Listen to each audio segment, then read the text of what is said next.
For Haps News, the network of now. It is Monday, October 15th, and we've got 15 days until Election Day. And this morning I will be joined by Mia Mason. She's a candidate for Congress in Maryland's 1st Congressional District, and she's going to tell us about her efforts to flip that district blue this morning on the AM Report.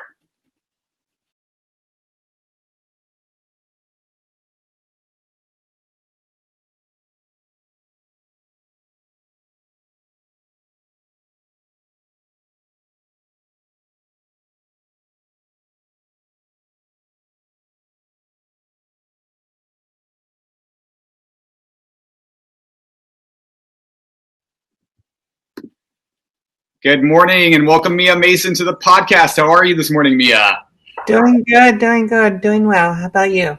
Doing very well. We've got 15 days till the election, and you are the Democrat running for Congress in Maryland's 1st Congressional District, and you're looking to flip this district blue in what is a traditionally red, traditionally rural district. And I wanted to have you on and talk about you and your campaign, and I'm really happy you've joined us this morning. Awesome. Thank you for having me. It's a pleasure to just reach out to everyone in the entire nation for a change instead of just reaching into our district, especially during this pandemic time. So let's get into your questions. I'm thrilled that everybody wants to be able to ask me something. Absolutely. And we've got a lot of people joining this morning. Let's say hello to Mark Goldman from LA, Pablo de la Hoya, Christopher Drago, Adam Cobb, and Carmen Adams. Thank you for joining this morning. So Mia, you're running for Congress in Maryland's 1st Congressional District, and I want to show our viewers just a little bit about you. You are an LGBTQ military veteran. You are a 20-year veteran of the Navy, Army, the DC National Guard, and you're running on a platform of civil rights, equal and affordable access to healthcare, investment in rural communities, protecting Maryland's air, waterways, and shores. And the 1st Congressional District encompasses the entire eastern shore of Maryland, including Salisbury, parts of Baltimore, Hartford, and Carroll counties. So what inspired you to run in this district, which is a traditionally Republican, sort of right-leaning district and in a very rural area? What inspired you to run as a Democrat in this area? Well, after I spoke at the Women's March in 2018, I decided it was my opportunity to run. So to represent Maryland's 1st Congressional District, an area where our communities have been voted against time and time again, it's time for a woman to step up and lead and run and represent the 12 of the 24 counties of this gerrymandered district. It goes from the hills of Carroll County all the way down to the Atlantic Ocean. It's the size of 2 Delawares, and I'm proud to represent our communities to fight for the issues that really matter to them. And I have to say, but before COVID, we were out there knocking on doors daily, and now we're here able to talk to each other and the entire community. It's been a blessing. And what is it about sometimes these more rural districts that have led sort of Democrats to either not run or be competitive in those districts? Why is there such a monopoly on these kinds of districts by the Republican Party? Well, it's because of the changing populations and what's been going on for the entire world. So one of the things is that I have to end phone calls in the morning. So somebody's calling my 410 number.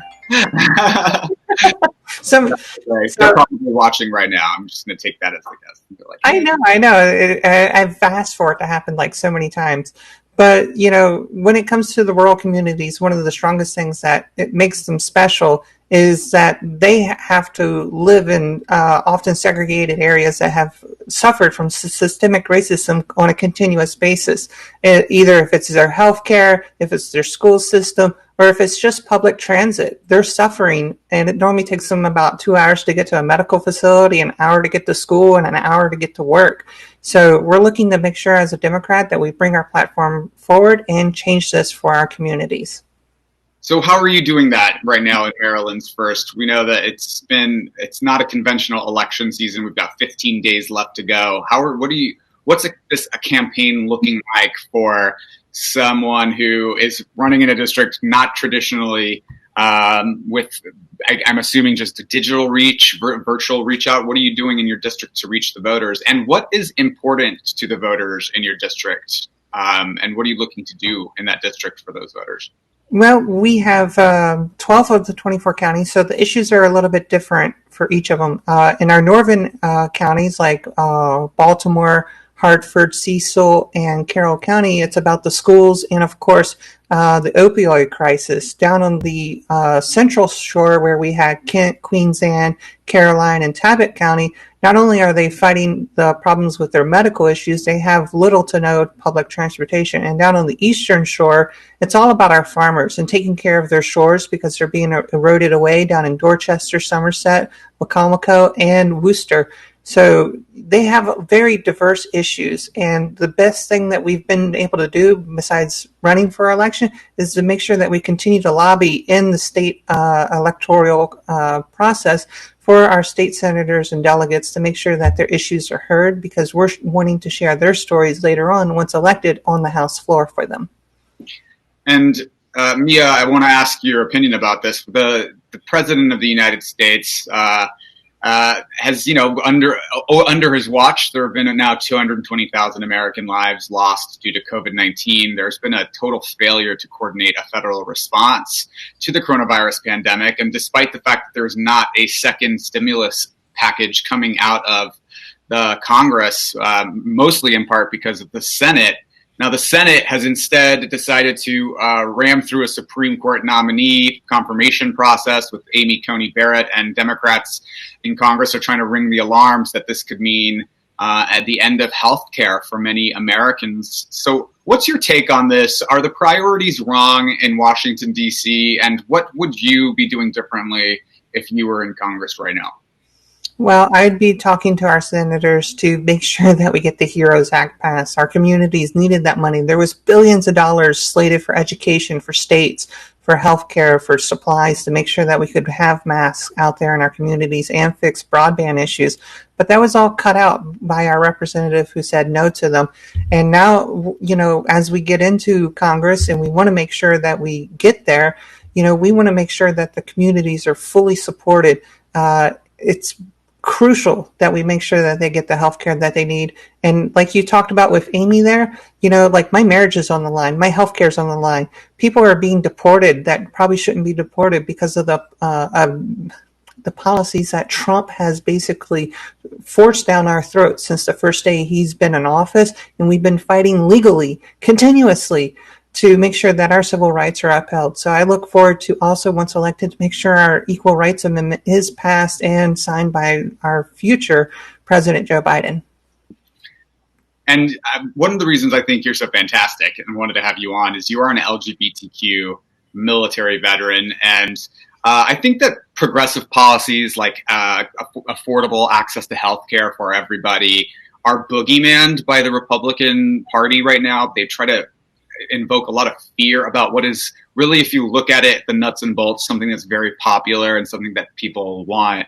And this tactic of calling Democrats radicals and looters and rioters in the streets, it's sort of hard to do that when you're talking to someone who's served in our own military for 20 plus years and is a public servant. Do you find that it's hard to reach out to your voters in your area, in your district, with progressive policies when they've been sort of like inundated with so much negative messaging about progressive healthcare policy or other like environmental policy? Well, I haven't had to use my LGBT status to win anything. It was basically our policies that the community wanted to hear, and it wasn't because I was running against a man either. It was about what they really wanted, that change that, Obama promised back in 2008 and that he continued to deliver it in 2012.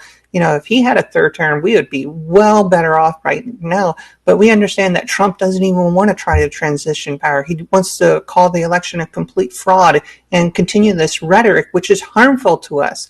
So to sit down and actually talk to somebody and go through both sides of the issues and show them the truth, that's what really matters. And the facts of what our local leaders can do for them, even if we get elected, we still want to be able to support them after this election.